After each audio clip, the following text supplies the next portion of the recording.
Welcome back to the Meeple Marathon. Today we are going to turn the clock back and take a look at Super Dungeon Explorer: The Forgotten King. This is a standalone expansion to a hit game, Super Dungeon Explorer.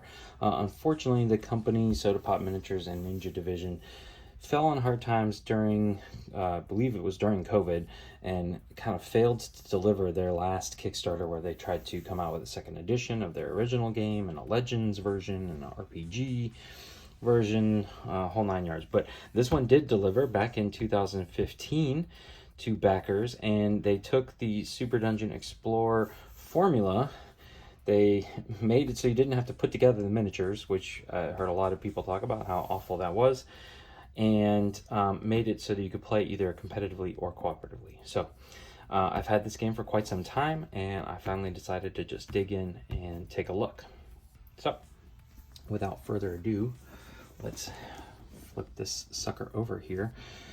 So this game is meant to be kind of like a arcade video game meets board game, with your heroes who can do lots of things, and all of the monsters are in green, which I believe all the original monsters were in red, making it nice. And I do have some other expansions. This is the type of game that you often see expansions on, like the big box online board game retailers like Miniature Market and Cool Stuff. If they have a sale, a lot of times the kind of unsold Kickstarter add-ons, which this actual Kickstarter had quite a lot of add-ons. I can't like get into this box.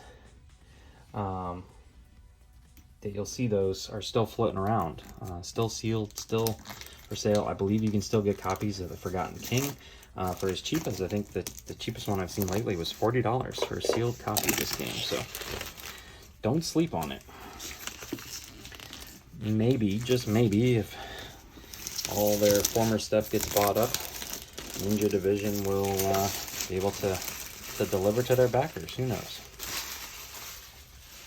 Now, I was not a Kickstarter backer, so I'm not going to speak to, them not delivering or anything like that. We're just here to look at this in particular game. All right. Quick start rules. Welcome to Super Dungeon Explorer. So, overview of your cards, your dice, what you can do on a hero's turn. Console. Yeah, spelled a little differently. But console is essentially the Dungeon Master and Continue. So there we have the video game. So we have Classic Mode. This is where you have to have a Dungeon Master controlling the monsters. This is a pretty thick rule book here, but appears to be some pretty big text and lots of pictures. But yeah, I mean, that's pretty thick. And then we have Arcade Mode. So this is going to be the cooperative style mode where you are playing against the game. So they have a whole different set of cards. Here you can see some of the expansions that you can get and still find floating around places. So a whole different set of cards. You're going to be looking for the purple cards as opposed to the, I think it's a blue background. Yeah, blue background for the classic mode. Arcade mode rulebook. Explorer's Handbook. What is this? Is this just like lore? This doesn't appear to have anything other than, yeah, flavor text. Okay. Well, that's fine. That's a cool little picture on the back. Not bad, not bad. It's a very colorful game. So Ninja All-Stars was, I guess, wasn't their... so they didn't fail to deliver their very next Kickstarter. I believe this was their next Kickstarter, or maybe this went directly to retail, but some of this stuff could cross over. And then they had Relic Knights.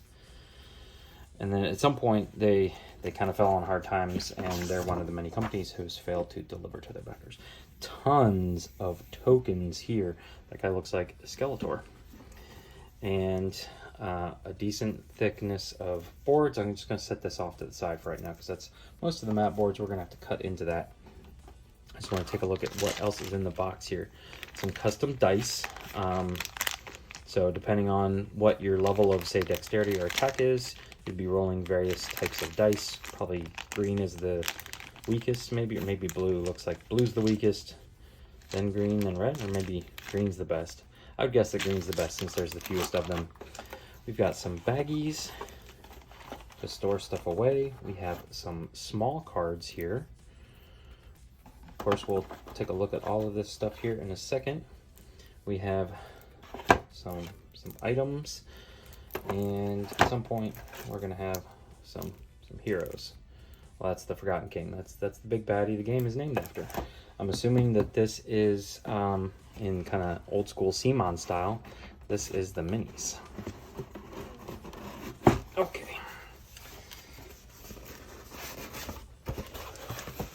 And yes, we have a big old box of miniatures. Some squirrels, some angry squirrels. Okay. Now, obviously, shipping out minis like this doesn't work anymore. Spend too much time replacing stuff. I haven't seen anything broken yet, but yeah, everything's just kind of bagged up here. So, all right, let's start taking a closer look at some of this stuff. Well, I went ahead and just pulled everything out of the bags so we could take a closer look at them. Good news is nothing was broken, so them just being kind of randomly stored in a box, they appear to be protected enough. It's, you know, like a soft plastic, so there's some severe bending in some cases, but not something we can't correct. Like this guy's probably even worse, but all in all, I'm pleasantly surprised with the miniatures. It's some really fun sculpts. So like this, you know, this hero here. The one thing I'm not a fan of is this. Now I know that this was how their things were based in the original game, because you still had to assemble the miniatures. So you literally just got a base and then you put together the miniatures and glued it down. I don't know why they didn't update their basing strategy. A lot of them are not that bad. Like, you know, this guy is completely filled with his little slot, but he's got a tiny little base. Whereas ones like, you know, this is the Forgotten King here. He's got the stuff sticking out, but she, you know, has this huge gap. So I'll probably like try and fill in her base before I paint her, and maybe some of the other really bad ones, or like, you know, this gentleman here, he's not so bad because he has a bar in between. So why doesn't she have a bar? Anyways, some fun sculpts, I'm really, I don't know when they come into play, but these like battle squirrels here are really interesting. There's a variety of plant creatures, which is cool. I don't have anything like this. Those should be fairly simple to paint up.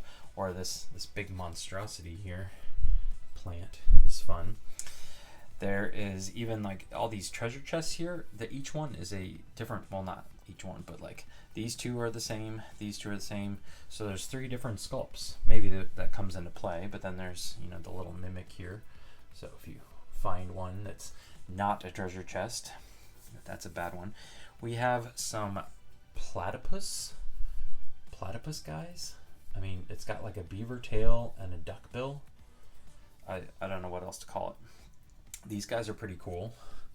It's like some kind of eagle or crow or something with some kind of frogkin creature riding on its back. Or like, you know, these 2 big, probably sub-bosses. Like this guy's pretty cool. I do like this guy. Both of these guys. Some pretty unique sculpts here. Or this one. I'm not really sure what this one is. Is this supposed to be the vines have just beheaded this guy, or is this a headless person? You know, what is that supposed to be?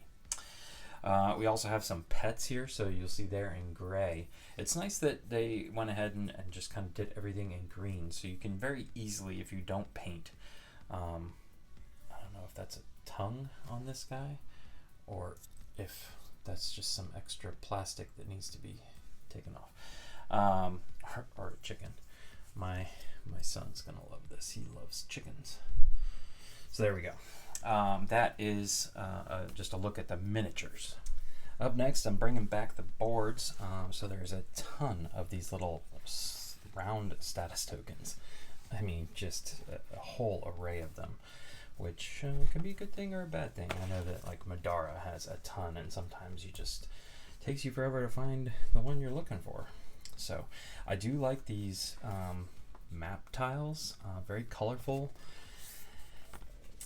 without being too distracting. Let's see if there's any type of, seems to be like nighttime, daytime. So far I haven't seen anything quite different. Oh, that's fun. Some built-in walls there. I don't know what that thing is.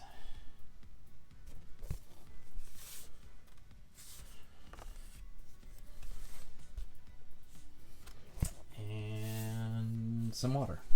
Okay, so there is the cardboard. Alright, last but not least, we have some cards. I'm not going to go through every single card ad nauseum, but essentially when you are playing, let's see if we can find a character here. So the purple is for the arcade mode, which means that the way they have written the rules out for this particular character, you can control them as an AI would control them. So booty biter, booty grinder, booty bouncer, bouncer booty, bramble knight. Okay, so it's not a trap. Anyways, let's see if we can find here. These appear to be all okay. Well, here is for example, a character that you would take an item like this, and so if you gain a blue item, it's going to slot underneath your card here. You gain a green item, it's going to go here, yellow item here, and red item there, and that's all you can hold. And so you can't hold like multiple blue items. So yeah, I'm not sure what the green is for, because everything appears to have like 3 different cards. Like these are standard, so Fey Alchemist, Princess Emerald, Questling Knight, Royal Warden, and the Thunderveil Huntress. She was the cool one. And then yeah, there's some really random stuff like Dirty Penny, Bent Nail, but basically they're going to give you +1 to a certain stat, and that's a die. The more dice you roll, the better chances you have of, or this gives you the D-pad. There is for movement versus like an action button. This one's more of just an action button. So we have a whole bunch of blue stuff. I guess blue would be like the consumables. And here we have green. Green looks to be armor and wearable stuff. Or you can carry on a tomb. Red you would think would be, red appears to be like an accessory or a helmet. Okay, and yellow is the weapons.